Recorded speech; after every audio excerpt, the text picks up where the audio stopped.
Hello there, this is James and you're watching Tixee Live. And a very good morning to all of you, and all of you a very happy Monday. In today's program, I want to chat about the complete U-turn UK government has done, which was pretty much predicted, and some latest developments from OPEC.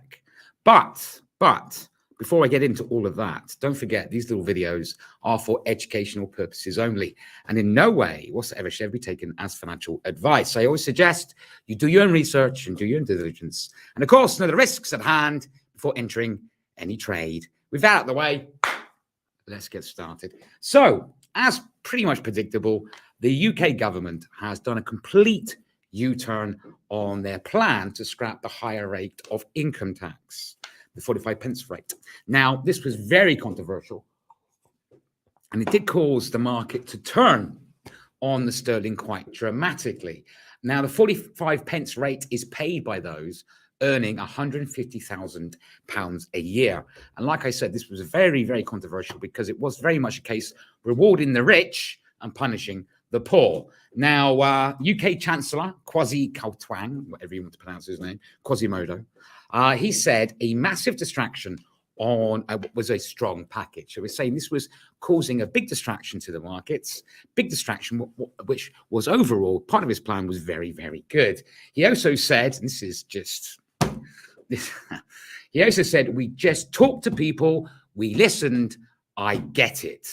I get it. What a load of, anyway, that's just my personal opinion. So has this given a lifeline to the sterling?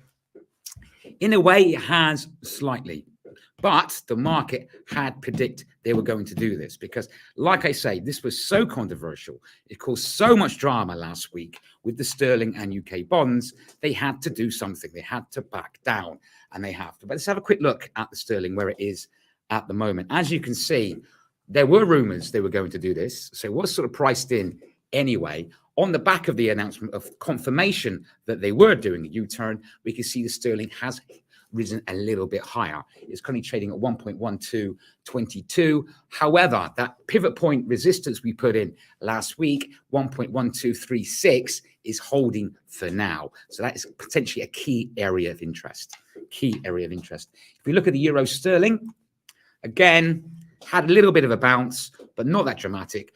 Overall, not much change, in my opinion, for the sterling.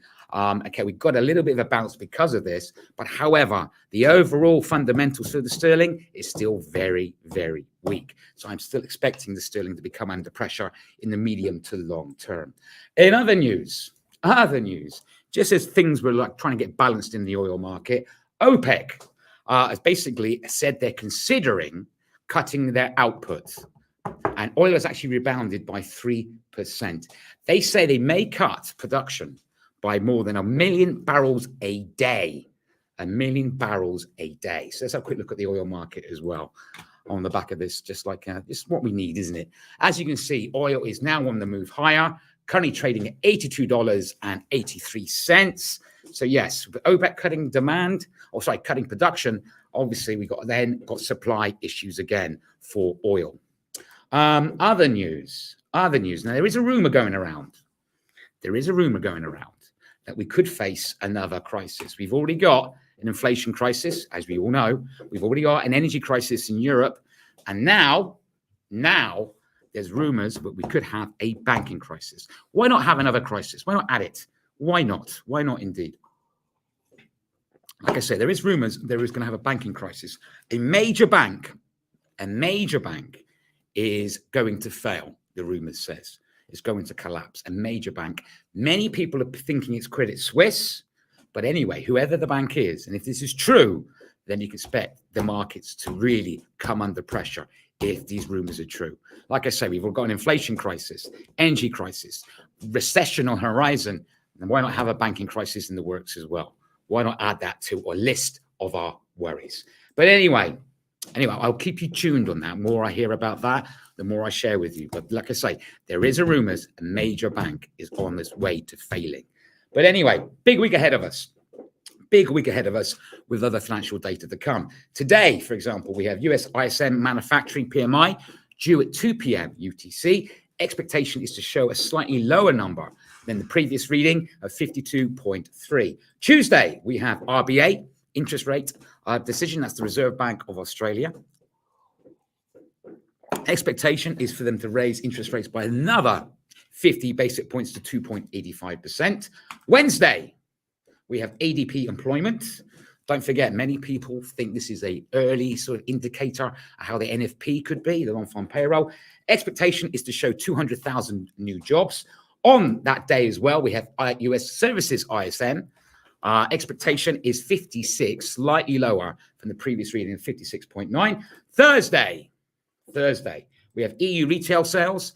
Expectation is negative 1.7%, worse than the previous reading of negative 0.9. Then Friday, we have German retail sales. Expectation negative 5.1%. And then, of course, the big one, which is the US non-farm payroll. Expectation to show 250,000 new jobs. I'm going to take a keen interest on this because, like I said last week, I'm just waiting to see the job market start to decline.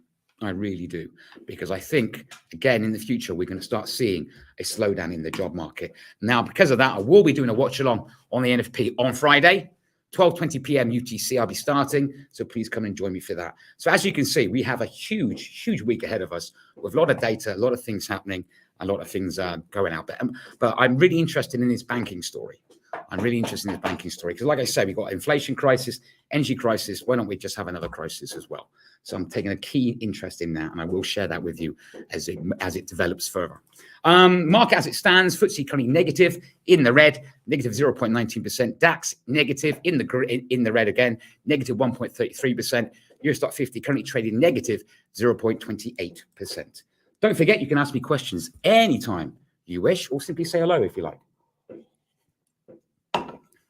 Or share me your ideas, your opinions, what you think in the market. Who do you think this bank is? Do you think it's Credit Suisse? Do you think this bank is Credit Suisse, or is there another bank? Either way, anyway, there's a lot of rumors going around about that, and that could be massive. If a major bank fails, the market is going to get very pressured. So we need to keep an eye out for that. Don't forget, if you think of a question later, you can put it in the comment section either on Facebook and YouTube. I will see them and I will reply to them next time I go live on air, which of course will be later this afternoon at 2 p.m. UTC. So please join me for that. Okay, no problem. If there's no questions, not a problem. Don't forget, as I always say, if you're watching me on Facebook and you enjoyed this little video, by all means, give us a follow. If you're watching me on YouTube and you enjoyed this little video, subscribe if you like. Hit the notification button so you know next time when I'm going live. If you enjoyed this video, found it useful and interesting, give me one of those. It's nice to know that you like what I do.